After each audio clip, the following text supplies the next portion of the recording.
Welcome to the DEEN Show. I'm Eddie, your host. Subscribe if you haven't already. My next guest, we're going to be talking about one of the most famous women in the world, Ronda Rousey, and someone who's been at the top, the most talked about, the most famous. But why would someone like that be contemplating suicide? All this and more on this week's show. Don't go anywhere. We'll be right back. This is the DEEN Show. This is the DEEN Show. This is the DEEN Show. This is the DEEN Show. This is the DEEN Show. This is the DEEN Show.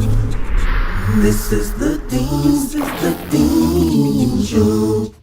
Assalamu alaikum. Peace be with you. Alaikum salam wa rahmatullah. Nazir, how you been? Alhamdulillah, very well, very well.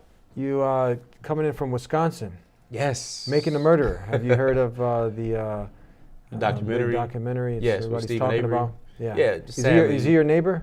No, he's not. He's about an hour or so away. So, if he's my neighbor, then, the same as you guys are as well. Okay, so he's quite out there. How you been? What's new since the last time we've met up? Well, there's a lot of stuff going on. I mean, we're in an election cycle, so that's obviously new and going on, and people are getting pounded with that daily.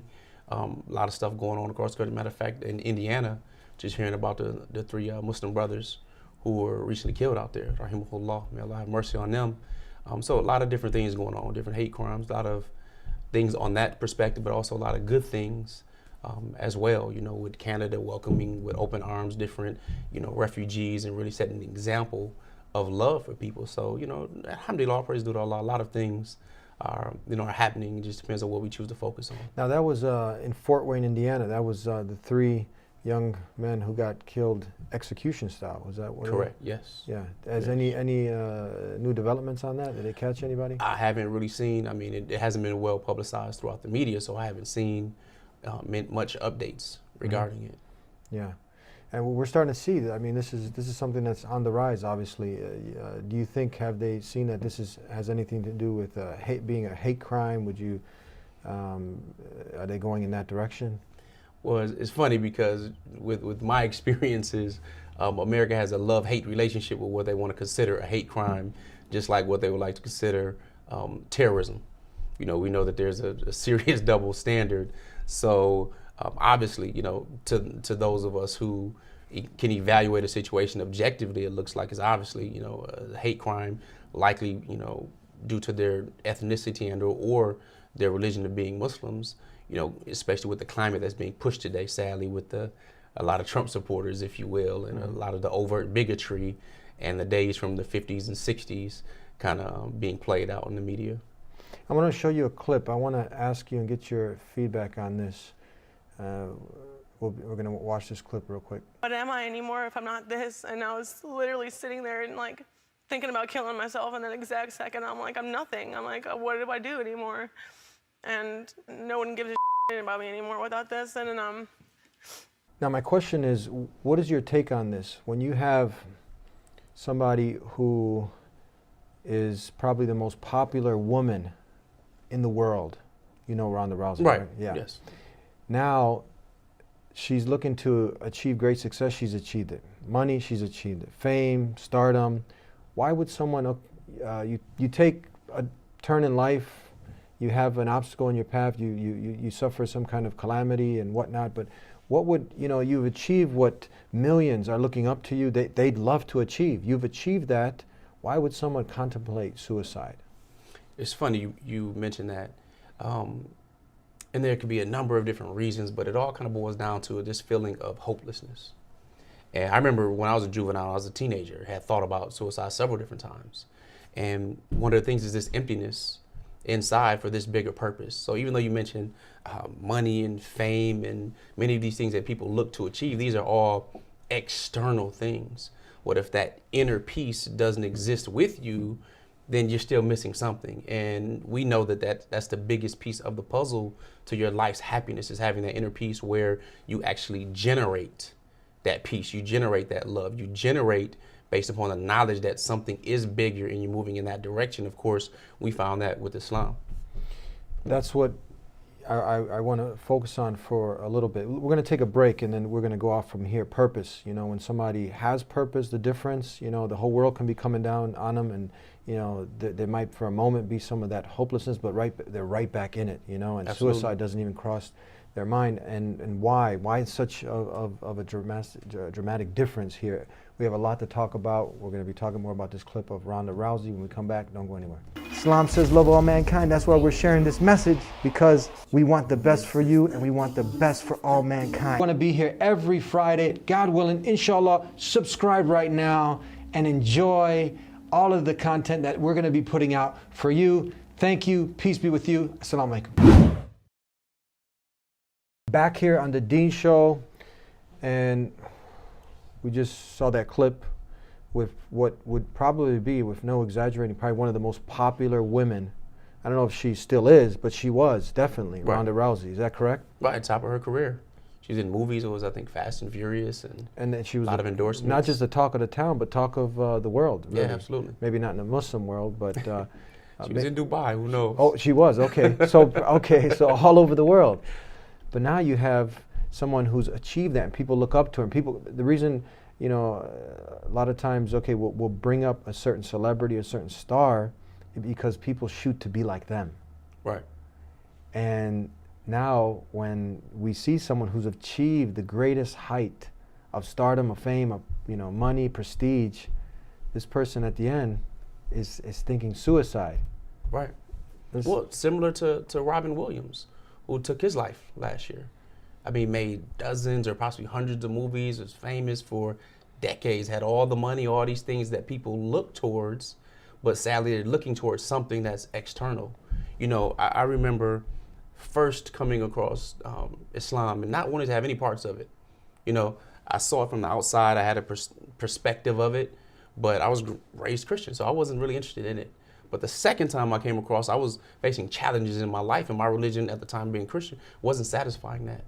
So I had that hopelessness, but I was open to something, and to look at people and stories that we have. Even Christians would have in their Bible, we have the story of Yusuf, or Prophet Joseph, who was locked away, you know, for false allegation, but he was still locked up and still had an inner peace. Or you had the story of Jonah, or, you know, Ayub, if you will, who was in the belly of a fish, you know, hopeless, but still praying out to his Lord. And these people who went through drastic situations and circumstances, many times we don't recognize that it's these circumstances and challenges that shape us.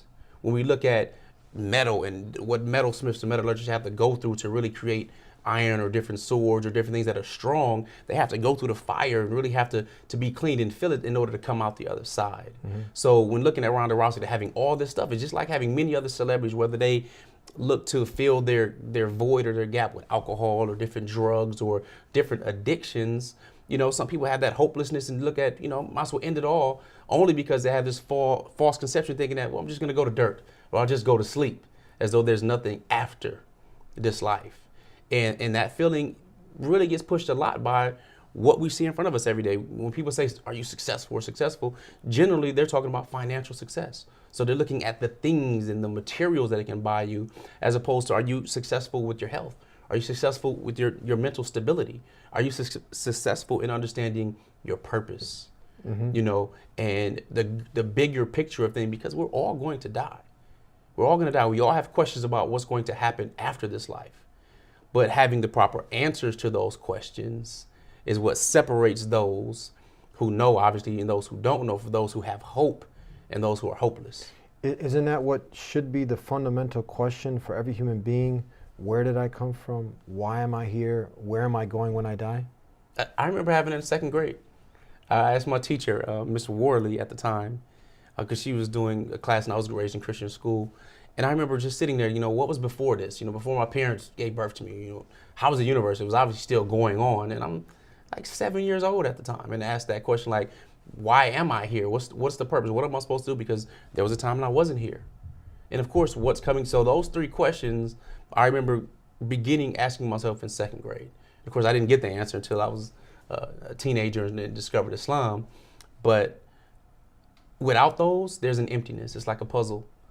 And this is that heart of the puzzle. And at least that's how I feel.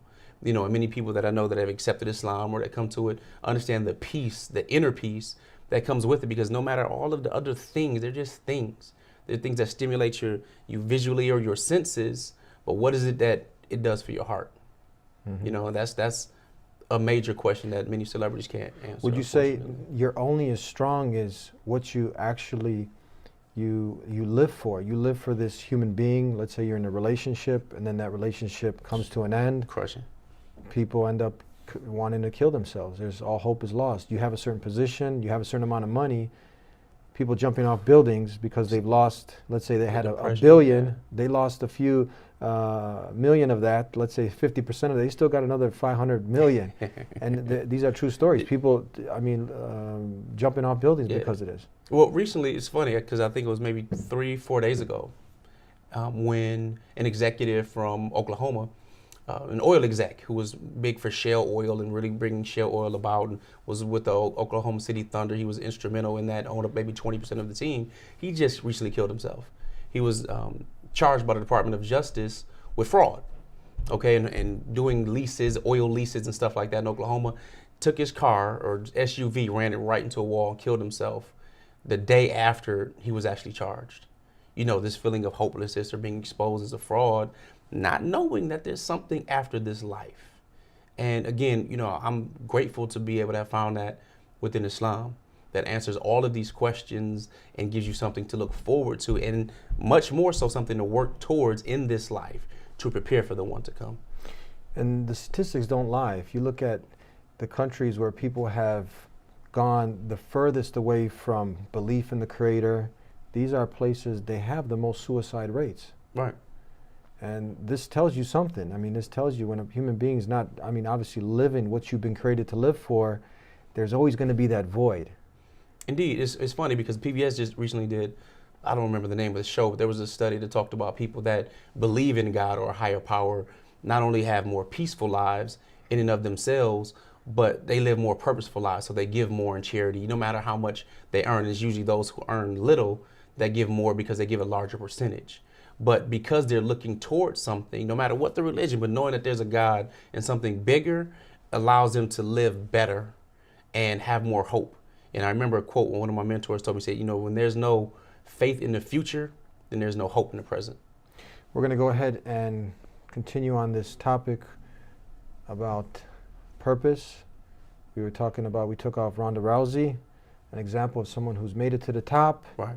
And we want to give her some hope. Indeed. Hopefully, because you never know, she might be actually tuning in to the DEEN Show. We'll be right back with more. Don't go anywhere. Islam says love all mankind. That's why we're sharing this message, because we want the best for you and we want the best for all mankind. I want to be here every Friday. God willing, inshallah, subscribe right now and enjoy all of the content that we're going to be putting out for you. Thank you. Peace be with you. Assalamu alaikum. Welcome back to the DEEN Show. And we kind of went in this direction after watching the clip of Ronda Rousey, who was at the pinnacle of her career. She suffered a defeat, probably never saw that coming, right? Ego takes over, and then you kind of just end up thinking you're unstoppable, self-sufficient. You chase all these material things, and you forget about your true purpose, reflecting about purpose. You think you're unstoppable, then the person gets brought down to reality.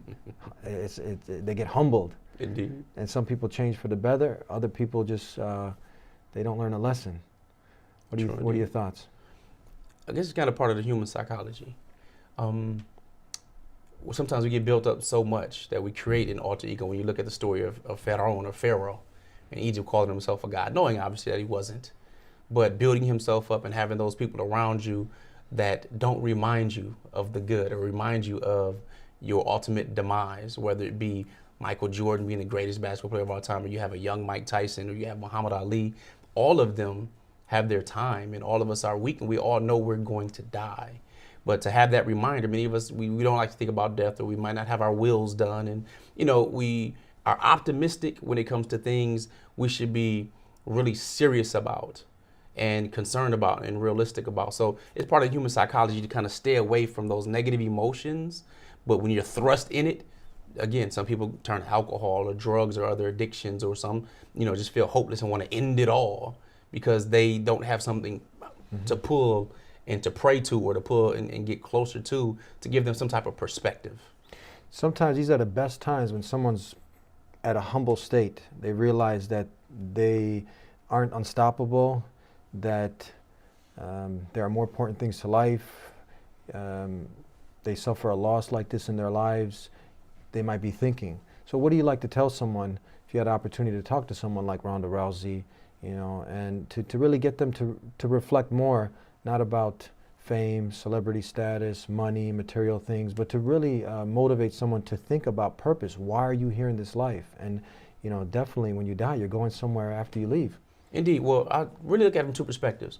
One is to learn a lot from children, because there was a time when you tried to learn how to walk, you wobbled, you fell down, you cried, you got back up, you kept on going. So being persistent and failing is a part of learning. You know, when we talk about learning or play with a new computer program, it's really just learning the new computer program, but we learn by our playing and getting involved with it. And just like all fighters know, you know, you're going to get hit. And it's moving forward. I mean, it's the old Chinese proverb that says, you know, fall down 7 times, get up 8. So we know these things, and we know to be consistent, but know that everybody who was at the top, no, they didn't just stay at the top. They all came down. You know, this is normal human history, can be summed up in 2 words, you know, struggle and progress.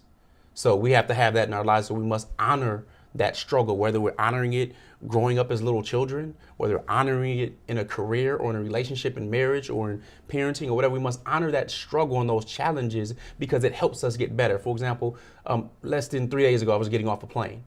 And can you imagine being on a plane with a brand new pilot that hits turbulence and loses his mind, that doesn't have some experience in turbulence? Or do you want to be with the pilot that has been through turbulence before, knows how to bring it down, you know, certain feet to a clear area, or how to avoid a storm, how to work its way through a storm? You know, so when something happens, you know what to do. You have some type of experience. And that's how we're built as humans. We come in here knowing nothing, already pre-programmed, but we need to keep it going and honor that struggle. The second thing is obviously asking those questions and reflecting on it. You know, I always tell people, listen, no matter what your belief system is, if you have a belief system, you know, give yourself the acid test. Study the books, study all religions, study whatnot, study and get into its core. Because when you get to the core, if you're seeking truth, you know, realistically and truthfully, then I believe your mind and your heart will be opened up to the truth. But always be open to it. I mean, I'm a Muslim, so I'm going to fight the acid test. I have the Quran. I know it's a perfect book. I know if there's one error in it, I would have to put it down and disbelieve in it, even though I believed in the book before that had numerous errors in it. But once it was open, my eyes were open to it, my heart was open to it, then I was led to Islam. You came from a Christian background, correct? Yes, yeah. Yes. I was Christian school. I know the Bible thoroughly. I know Jesus never said I'm God. He never said I'm the Son of God. He never said worship me, none of this. He said, you know, Son of Man, my Father, your Father, my Lord, your Lord. You know, and I questioned this, and then I looked at Paul, who never met him, who used to kill people that followed what he taught, you know, when he was Saul of Tarsus. He never met him, and then he had a vision. All of a sudden, he wrote 80% of the New Testament. And that hit me, because I'm like, this person never met him, you know, wrote this, and he actually had fallouts with the true actual disciples of Jesus. So I'm picturing things out, and I suggest people picture things like a movie in your mind. When you're reading something or when you're studying, picture the events. Yeah, the technology is different. You may not have cameras and computers and all of that, but the interactions were the same. The relationships were the same. The needs of humans 2,000 and 3,000 years ago were the same that they are today. You know, you want love and to have intimate relationships. You want to procreate. You want to communicate. All of these things are the same. So the difference is technology. But if you take the technology out and you're on a study for truth, you know, it's my opinion that you will come to the truth if you're honest with yourself, if you're open to all of the possibilities, and then use your mind to differentiate what's true and what's not. You know, I had to do that. I disowned all organized religion. I believed there was a God. I studied ancient African Kemet religions. I studied Judaism, of course, Christianity, Hindu, Buddhism. I studied all of this stuff. And then when it came to this short surah of Quran, Surah Al-Ikhlas, you know, very short surah of it, then I said, no, I believe this. This is simple. It's to the point. It's deep. I understand this. That was the same short chapter of Quran that my father had read in translation. And he said, you know, I believe in this by looking at a book by Ahmed Didat, rahimahullah. So if you're on a genuine search and you're truthful with yourself, I believe you will ultimately be led to Islam. And one of the things some people try to do is try to delay studying the Quran or study Islam because they say, if I'll have an excuse if I know nothing of it. But doing that is just trying to fool yourself. You want inner peace. You want to know who your creator is. You don't need an intermediary between you two or an intercessor between you. Go to the one who created you, put you in your womb and put you in your mother's womb, took care of you there, brought you out here into this life, gave you a healthy mind and body to work with in order to move to the next transition after this life. Once these answers are met, just by speaking on my own, you get a peace that nothing can come in between, because we're going to die. And that reminder is your reminder, do what you can now with what you have now, because YOLO is a joke. You don't only live once. No, you only die once. So it's YOLO, right? So, that's what I would definitely suggest. And that's what I suggest to parents. That's what I suggest to different teachers and people that work with children in particular, because they're geniuses. And many times we kind of put them in a small box, and we want them to live with full engagement and with joy. We got 30 seconds left. Tell us where people can get a hold of you. You also run a parenting... Yes, I'm a parenting coach at outstandingmuslimparents.com. Outstandingmuslimparents.com. You could, find me. We do different workshops, different speaking engagements. We train and teach parents really how to be outstanding, because we believe average is nothing but the top of the bottom or the bottom of the top. So for example, I do have, some books I'll share with your audience, Muslims Parenting on Purpose, that we written for parents just to really raise their children up in understanding our Islamic culture.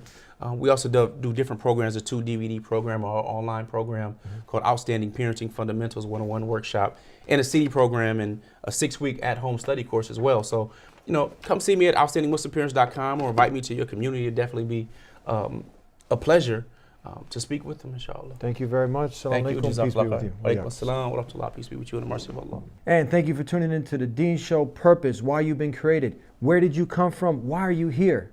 And where are you going when you die?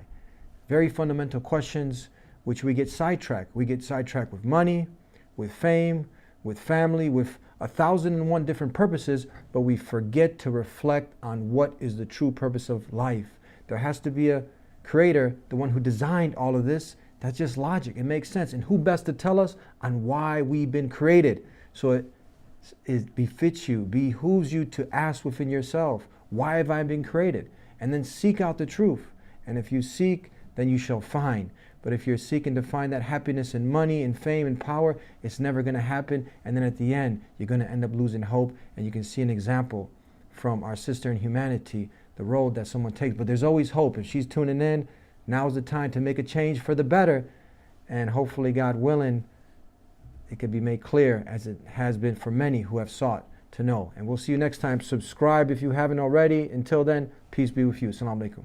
Islam says love all mankind. That's why we're sharing this message, because we want the best for you and we want the best for all mankind. We'll see you next time, God willing, on the DEEN Show. Continue to tune in. Peace be unto you. Please subscribe to The DEEN Show. Follow us on our official Facebook and Twitter pages in the links below. Please also help support The DEEN Show by making a donation in the link below.